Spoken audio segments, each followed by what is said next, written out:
Hi fam, how you guys doing? Happy Friday. Friday has this different vibe. For me, it's always um no matter how I feel, my mood is always up when it's Friday because obviously it's the weekend. I get to chill, I get to relax, and all that good stuff. So, TGIF. Anyway, today is actually a really good day for me because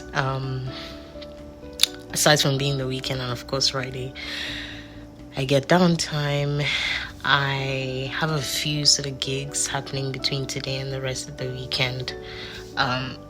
So that's exciting and definitely something to look forward to.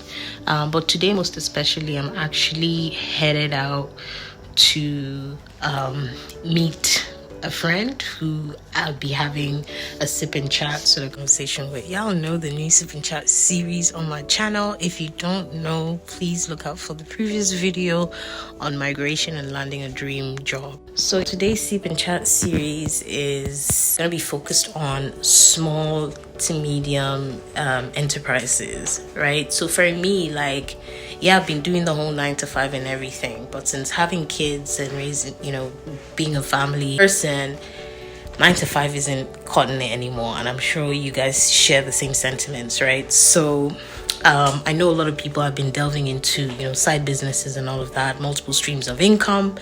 And I feel that it's definitely the future.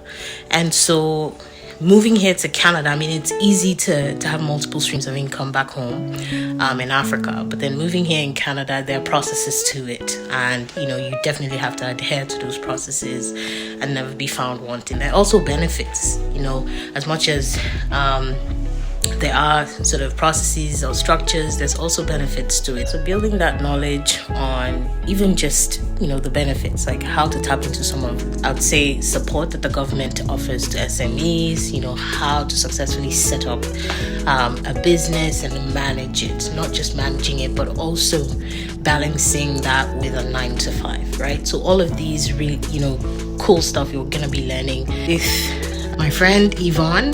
So I'm looking forward to meeting her. Her place is about an hour away, so we definitely have to leave on time. So I'm up early. My kids have been sorted out. You gotta do what you gotta do. Anyway, so I'm really excited. I'm about to go have a shower. You guys better stay tuned for this. I'm looking forward to the learning, so I'm pretty sure you guys are gonna benefit a lot from this. I'm super excited about who I'll be speaking to today. I do know she has multiple chains of businesses, and I'm really looking forward to gleaning from her experience. So you guys, I'm all set and ready. I'm doing all black and moody type vibe today. The weather is still a bit gloomy, you can see. So I'm hoping we'll still be able to get some good lighting to have a chat. But yeah, just about to head out. It's about an hour drive from here, so looking forward. Anyway, catch you guys later. Bye. By the way, how my makeup look? Look at that. Would you look at that? No, we've just been faffing around taking pictures.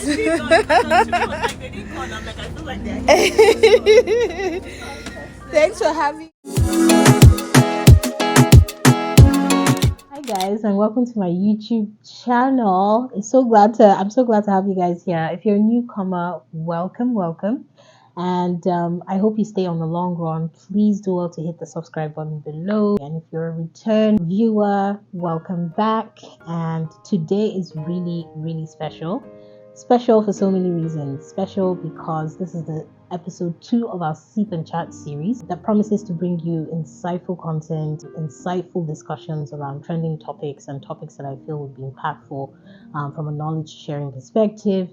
And then it's also special because we also have a very special guest here, Yvonne. So Yvonne, a little bit about Yvonne. Yvonne is a dear friend to me and my husband, not just me.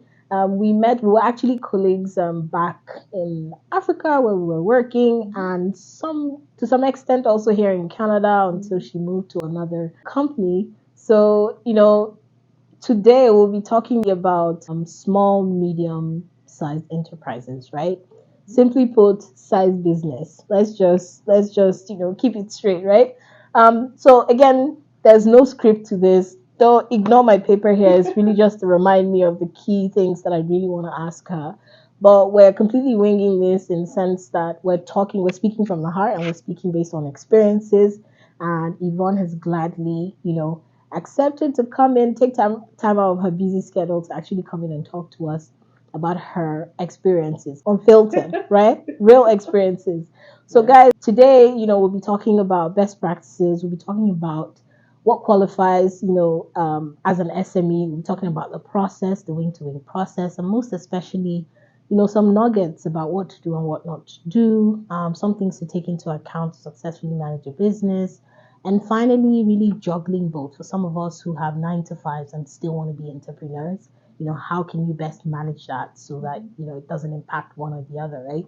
So who best to bring on board that Yvonne, who is, and I'll let her introduce herself in a minute, but Yvonne, I find, has successfully set and is currently even running multi chains of businesses while still managing a 9 to 5, as a top director. I'm really excited to share about my journey. I just had the chat with you as well as sip our juice and our water. Yeah. So it's going to be a fun and insightful session. I hope you all enjoy it. Should we do a cheer? Cheers. So, Yvonne, without further ado, let's just get into the nitty gritty, right? So, first off, Yvonne, if you don't mind just telling us a little bit about Yvonne, tell us about your journey, what you're currently doing, and all that good stuff. And then we'll start with all the follow up questions. Awesome. Sounds good. Hi, everyone. Like she introduced me, my name is Yvonne. I am a mechanical engineer by training. I have my first degree in mechanical engineering. I moved on to a master's in technical entrepreneurship and management, and I'll come back to why entrepreneurship is near and dear to my heart.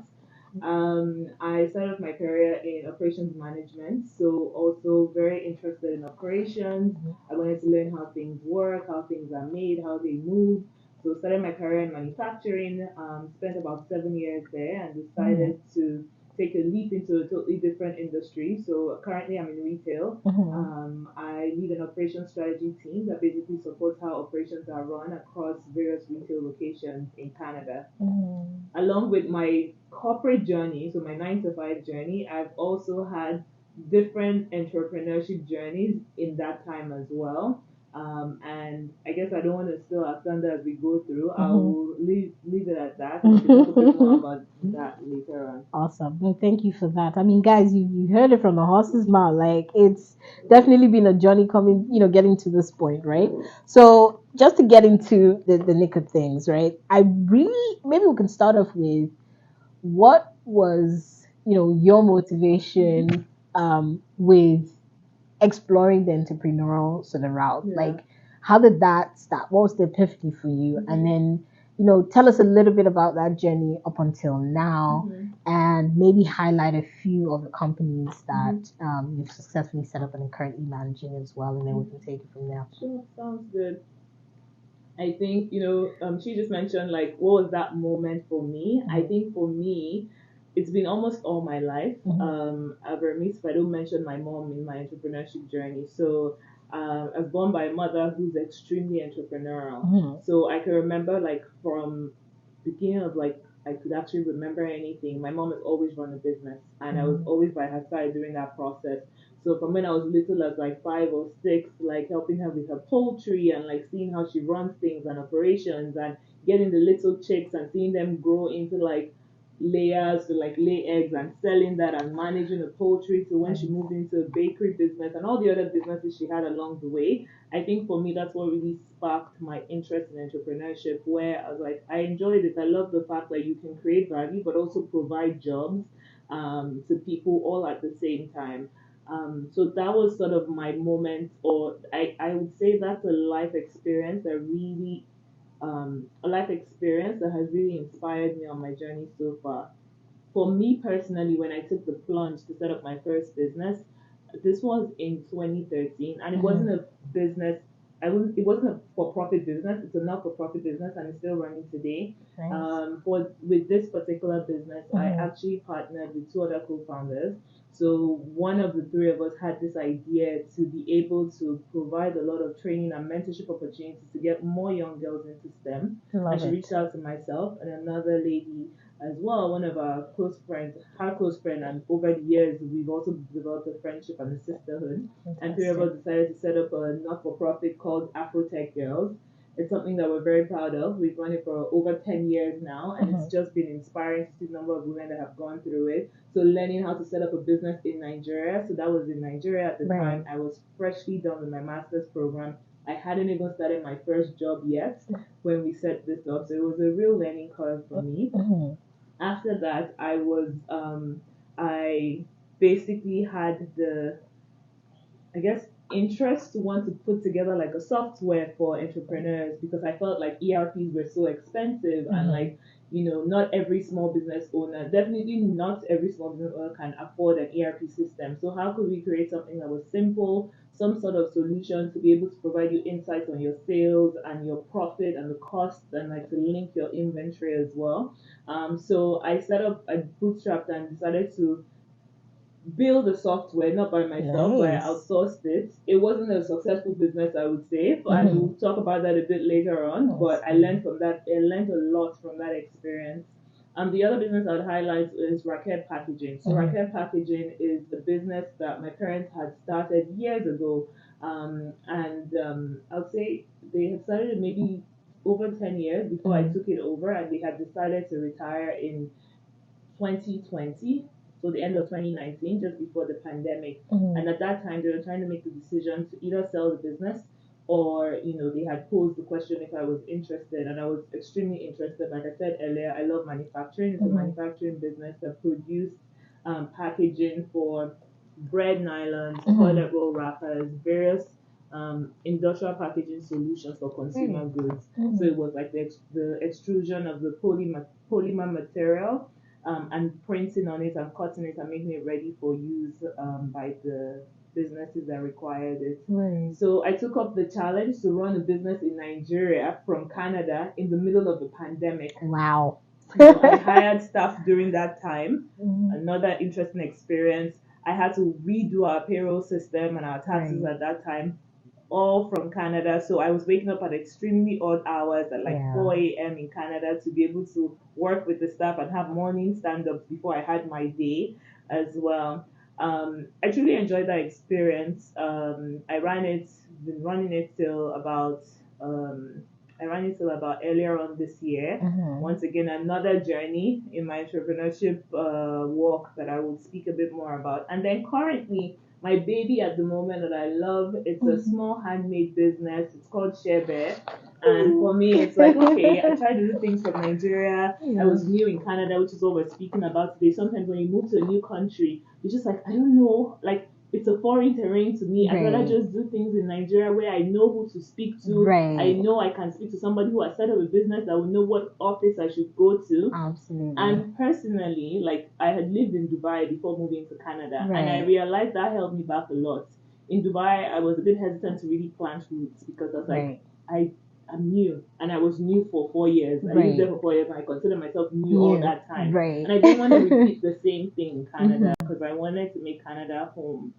So in the middle of the pandemic, I started exploring different things, and I won't go into too much detail then. But Share was basically born during that time, through a hobby at first, and then it morphed into a business. So that's a bit about my journey so far.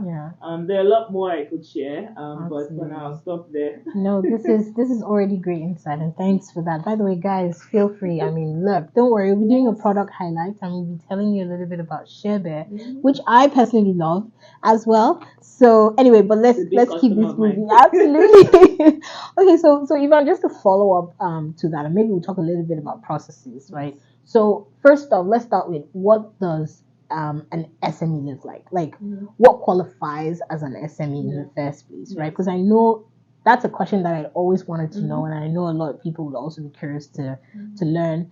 Is so, for instance, if you have like a restaurant, or if you have like a food truck or an ice cream truck, does that qualify as an SME versus someone who actually has an office and has maybe like what up to 50 to 300 staff, does that qualify as an SME? Like what actually qualifies as an SME? And in addition to that, what does the process with successfully setting that up here in Canada look like? Yeah, no, that's a great question. And it's one of those things that could be defined differently, but how it's defined in Canada, Right. And the examples that you gave about the food truck, the ice cream truck, that's considered a small business. Right. So in Canada, the definition of a small business is a business that has an employee count of 1 to 99. Right. So basically, less than 100 employees, counting yourself, is a small business. While a medium-sized business is anything from 100 to 499. Right. So less than 500 will be considered a medium-sized business. So at the stage I'm at, I would say I've had the experience to run small businesses because all the businesses I've talked about have all had employee counts of less than 99. Got it. So that's what's considered. So it's purely based on the size of human resource, essentially. Yeah. Okay. I would say in addition to that, sometimes or in addition to that, a factor to consider would also be the revenue. The revenue, right. So the revenue that's generated by a business, it would interesting to see that there might be a small business that's making the revenue of a 200-person company. So I don't know what those exact numbers are, but that's also something to look into, like when one's doing their research to say, okay, how do I classify my company? Right. There is that range from an employee count, but there's also a range, I believe I've seen that somewhere, there's also a range for the revenue that you generate. Got it. No, that's a fantastic insight, because I've also I haven't been clear on that front in terms of, okay, is it the size or it's about revenue or even about like locations? Because there are small companies like food trucks, they might have different locations across maybe 4 cities or even 4 countries. Will that still be considered small and things like that? So thanks for that clarity. So now as a follow-up, let's talk a little bit about the process. So assuming I wanted to set up a small business, where do I start from? What are the things that I need to do? What are the key, I guess, steps that I need to take in order to successfully set a small business up here in Canada? So couple things. I would say before setting up a business, it's always important to do one's research. So and research depending on your personality. It's very easy to go into analysis paralysis where you're like researching and you're just going into a spiral like oh my goodness, it's just so much. Oh, like I feel like so many other people are doing this business. So what's the point of me doing this business? I'm not going to do it. But then there's an example I've heard somewhere that has always sort of made me think twice whenever I have that feeling. And it's like you go to a supermarket and you just take a walk to the bread section. You can count over 10 different brands of bread. Yes. And they are all existing and they're all making money. Right. So, 10 is even a very conservative number. But basically, like, don't let that stop you. But basically doing that research, okay, what's going to set me apart? What's going to differentiate me as a business in this space? If I know it's already a populated business, what's my niche? Right. So I'd say starting with research is key. In terms of the process of actually setting up a business, there are a lot of great resources. And I don't want to market anyone, but I will be transparent in what I've used, and it has been such a seamless process for me in setting up my business. So there is a resource called Owner. So OWNR. Right. And basically this platform makes it super convenient for business owners to set up their registration, depending on what level you want to set. And we'll go a bit more into that because it's important to know, okay, what do I want to set up my business as, and there are different tax implications depending on like what category you set up your business at. So for me, I'll walk you through my own journey with ShareBear. So with ShareBear, I started it off as a hobby, like I said earlier. I made some products, I gifted it to friends. I wanted to get feedback. Like I didn't want to just jump and set up a business that no one cared about. And there was a need behind that. I won't say too much there, but basically did my research. I had also attended a program when I first moved. There's this program, it's called Skills for Change. So Skills for Change was running this entrepreneurship class, and once again, I'm very curious. I always want to learn new things.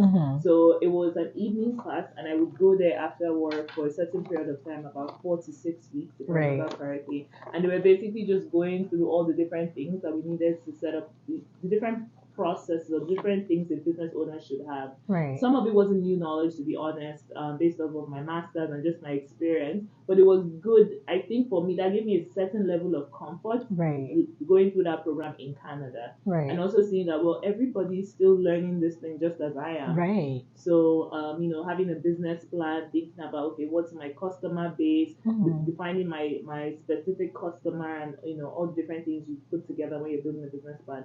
So back to owner. So I went on owner, and there are different options. So you can set up your business as a sole proprietorship, you can set up as a partnership, you can set up as an incorporation. Right. So depending on, basically the stage of the business that you're at, you could choose whichever one. They all have their different descriptions.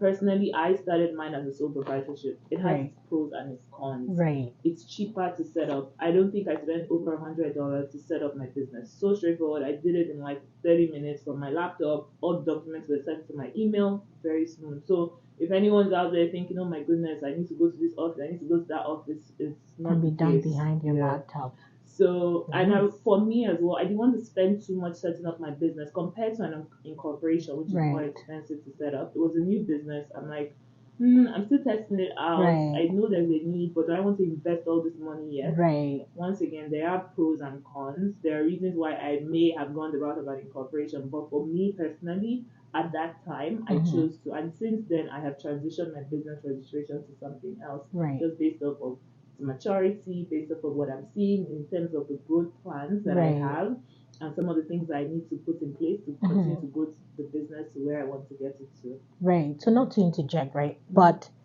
is it possible? So from what you're saying, even if you started as a sole proprietorship business, you can move to maybe an incorporated at any point in time, right? With no risk or anything, right? So, okay. Yeah, so that, and once again, super convenient. It did it on the same platform that I referenced earlier. Fantastic. It costs more expensive. It costs a little over 500. Right.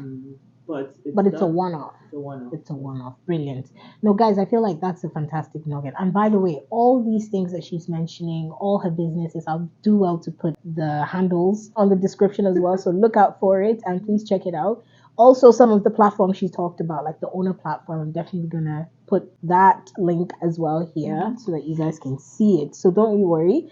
So maybe just moving things along, just in the interest of time, right? So you've talked about the process, and like clearly it's an easy process, because honestly I was of school of thought that you have to go multiple times to like one office, queue up and do all of that good stuff. So it's really good to know that I can do it at the convenience of my home. So that's perfect. So but then I really want to know more about the difficulties, because as much as it's an easy process to set up, what are the difficulties with doing business in Canada? And given your experience, right, what would you consider are the rewards and challenges to actually, and you don't need to be specific with like any certain business, but just in general, what have you, like, based on your experience, what would you consider are rewards and or challenges to doing business? Because there sure will be, right? Of course. Right. Yeah. Okay. Where do I start? I'm trying to decide if I should say the rewards first or the challenges. So I might good news go first. Back and forth. Okay, the rewards. I think the rewards for me personally, one of the major rewards is being able to create something with my hands. Absolutely. I love creating. And Share is a handmade business, so started off with making all of the products myself. So just being able to like make the items, like put in so much love, and someone's going to use it, and the amazing feedback. So basically creating value, I'll put it that way, making an impact is one major reward for me. I think most times that's what keeps a business owner going, because there'll be days you won't have sales, there'll be days you would have losses, there'll be days you'll be exhausted. But like having that driving force, say I'm solving a problem. So most times in any business, every business is solving a problem. So it's how passionate are you about the problem that you're solving, or even the opportunity to solve a problem. So that's a major reward. Of course, nobody is setting up a business to not make money. It's also great to have multiple streams of income. Absolutely. I'm a huge believer in multiple streams of income. Oh yeah. I'm like, this is great to have my 9 to 5. It's great to have a job that pays me. But I want to have other streams of income. So that's also another reward when starting up a business. And I guess that's the perfect segue into, and I may come back to more rewards, but it's a perfect segue into the difficulties. you may not make a profit from your first month. Right. You might not make it in your first 6 months. You might not make it in your first 1 year, but do you have a plan and have you set a target for yourself or when you're going to start making a profit by? Right. I think it's important to have that so that it's not just a case of running a sinking ship where it's like, okay, well, I've already put in so much money. So it's always having that fine line and giving yourself milestones to meet. So Right. basically also encourage people that with the difficulties of setting up a business, your profit might not come as soon as you expect, but just have a plan to hit that profit. Right. That's one I would say. The second thing I would say is with and there are ways to also bring just back on this profit piece. Like there are ways to bring down your cost as well. In my 9 to 5, I'm a process expert. That's what I do every day for all Right. the companies that I work for. So also being able to apply that knowledge into my business to say, okay, I don't want to compromise on the quality of my ingredients. But Right. what other ways can I bring down cost? Okay, my packaging. Should I look for other suppliers?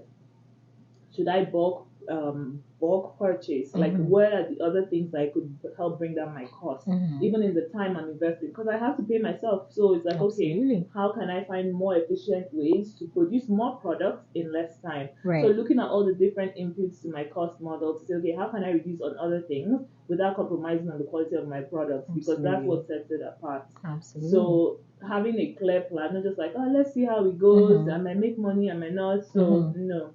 The second thing I'll say in Canada, especially for someone who's a newcomer, Right. it could be very daunting if you don't have a network. Right. Where it's like, okay, I don't know other business owners that have done it. That's why what she's doing is it's very, very good. Like, Right. well done on this. Because sometimes people just want to see someone else that has done it. Absolutely. And not someone that looks so far-fetched, someone that is Right. accessible. And someone relatable. Exactly, and relatable. Someone that's their friend or their friend's friend Absolutely. that has done it. And they can say, please tell me how you've done it.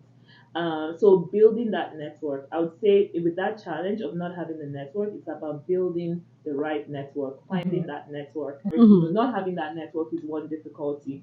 The other thing is also your selling channels. Right. So depending on your product, if you're providing a service, how do you get eyes on it? If you're selling a product, how do you get the right eyes on it? Absolutely. So it's like, okay, what do you need to do? Do you need to the social media marketing work for you? Do you need to go into events? Whichever one, the challenge is not knowing the right place to market or sell whatever product or service that you're offering. So that could be a challenge in itself.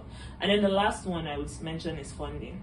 So funding is also something that keeps people from starting businesses. It's also what leads people to shutting down businesses, not having the right access to funding. I myself, I would say I'm a very, very baby beginner in this journey. I have bootstrapped most of my businesses, and I know I'm not even scratching the surface of the available funds out there. So do your research in terms of funding, but funding is also a major challenge that I'll highlight. So absolutely. No, thank you for that and keeping that even as succinct as possible. I'm pretty sure there are even more rewards. but yeah. So maybe just piggyback on what you said about funding, right? I know that's a very important topic, and that's a deal breaker when it comes to setting up businesses, right? So do you find that Canada as a country kind of offers some, I guess, funding support, or is there some program? Because I do hear in passing that there's, especially during COVID time, there was this support for like SME businesses. I was seeing it. Sometimes I read something on it, but I never fully understood if there were maybe considerations that would make you eligible for that, or is it something that as long as you have an SME, then you automatically qualify? So are there or is that a COVID thing where you just got the support? Exactly. So Eddie, can you share more light around where people can actually get funding support if they don't already have the funding to push through? So it's not just a COVID thing, but you're absolutely right. There was support provided during COVID, and I think it was mostly targeted at that medium-sized business range because there are certain things they were trying to support with payroll support. So if you have a business, they didn't want you to have to shut down your business because you weren't making enough sales to pay your staff. So there was that support that was being provided to businesses. There is most times in some funding applications, there's usually a requirement for how long you've been in business. So sometimes, for me also, that was one of the things I looked at the time I was setting up my business, and I was like, oh, I'm going to wait for the right time. And I realized for every day I waited, I was reducing how old my business would be at the point where I could apply for funding. So there are sometimes, because of course they don't want to invest in a business where it's like, this person just set up this business 3 months ago. Are they going to be here in 3 months? So they want to see like you have skin in the game, like you've been there for a while. So sometimes for some applications I've seen 3 years. 3 years around the time frame. Some will be 5, but there are some that are even 1. But I have seen that that's usually one criteria for eligibility for funding programs. So the length of time the business has been operating for. The second thing some of them look at is also the revenue, not the profits, but the revenue. Like how much money has this business made not from profit standpoint, but how much like basically what revenue have you generated from your service or your product? Basically, so that's also gross, right? Exactly, your gross. Like what have you how much have customers paid you for what you're offering? I know. So there's that piece as well that's being considered in funding programs. There are a couple out there, like I said, because I'm a beginner in this journey, I haven't even unlocked. Sometimes I see and I get them. I won't say I don't get them. I get them, but I get lazy, to be fully honest, and we'll come back to managing a corporate job plus a side hustle. And then for some of them I'm not qualified just based on how old my business is, but there are a few. The government of Canada offers a couple of them. There are some not-for-profits that are targeted at businesses specifically. I have seen a lot for foodpreneur programs, so food entrepreneur. There are quite a number actually. I've been coming across a lot of them, but I don't qualify for them because my business is not in food at the moment. But you guys, I hope you caught that moment. So if you're thinking of food, my dear, this is your cue to get started. Yes, please do. So the food program, so they would have some that are focused on food businesses, and you know, and the list goes on and on. But there are quite a couple. I would say just it's part of that research that's being done at the start. To do that research, to search, like Google is your friend. Google a lot of them and see, okay, which ones do I qualify for? Which ones don't I qualify for now that I can qualify for in a year? And like just put a date. Like if you have to save a calendar invite to say, okay, apply for this thing in September 2024. I'm starting my business today. I'll be a year old then. Please do that. So, Absolutely. No, thank you for that. I actually have some off-track questions. Sure. As you were talking, like, girl, you're spilling some nuggets, and I'm like, girl, I need to know more.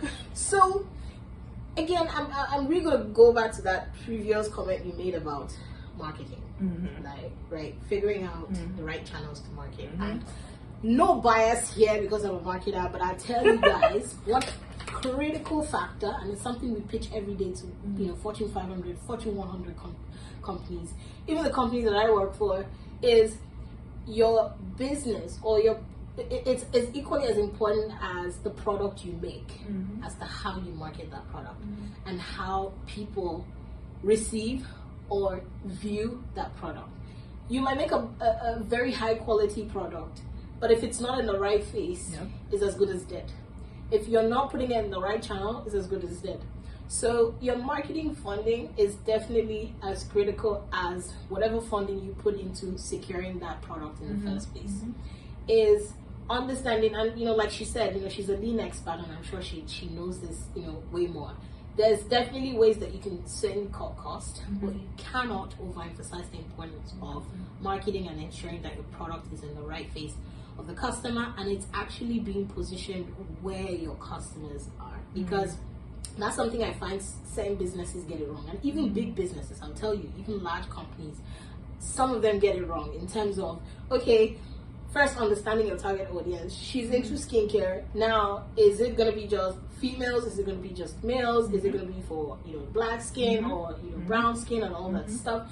Where are they? Where do you find them? Is it on LinkedIn? Not all businesses that have channels through LinkedIn. Not all of your customers can be on LinkedIn. So are you really connecting the dots and ensuring that you're going through the right channels with having your products in the face of your key audience, right? So that's really critical. So when you're setting up a business, most people kind of put marketing as the back burner, or even say, oh, I can do my marketing myself. Is it not online?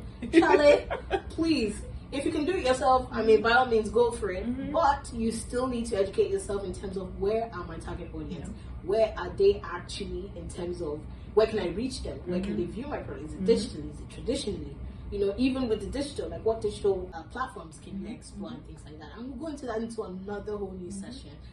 Definitely, have a couple people to bring on board to talk through the marketing aspect with running a business. But just absolutely, but just to go back to the focus here is quick highlight there: marketing critical. So whether or not you have the funding, you can always start small with doing what you can with your platforms. But I do know that even with ShareBear, and by the way, I'll put the link to the page so that you guys can check it out. And I know you've been running that on your own, right? And that's fantastic job, because I'll tell you, like, owning a business you would learn a lot of skill that you probably wouldn't be able to learn in school. Like, you would see her page, you would think it's a professional that's running the page, even though yes, she's a professional, but obviously she's exactly not a marketing professional, but it's fantastic. I think she's doing a great job. Now imagine if she had the time and had the dedication for it. You can imagine how much wider reach you can get with that. Anyway, so I digress, pardon me. So moving on to this, right? So with all the experiences that you've had, you've been in entrepreneurship for about 7 years, and then also setting up a business in Canada. I think ShareBear is about over a year right now, right? Yeah. Fantastic. So what would you say you would do differently if given the chance to set up another business here in Canada, and also for those who would be looking to toe that line? What were the mistakes, or I won't call it mistakes, what was your learning curve, or maybe learnings that probably happened, and you'd be like, maybe I shouldn't have done that? Yeah, that's a good question. All your questions are good. I'll say the big one for me, right? Unfortunately, we have to end this here because this is going to be long, but please look out for the next session and the continuation of this talk. You don't want to miss the next session, guys. Yvonne will be sharing a whole lot from her experiences and some best practices that you guys need to take into account if you're looking to set up a business. And so yeah, please stay hooked, stay tuned, more to come. By the way, don't forget to subscribe if you haven't already. And please, if you enjoyed this video, do well to leave a thumbs up, comment, let us know what you'd like us to do. If you wanted us to talk about, maybe elaborate more on taxes or anything like that, please just let us know. Alrighty, thank you so much, guys. Take care and catch you on the next episode. Bye. Bye. 1, 2, 3, 4.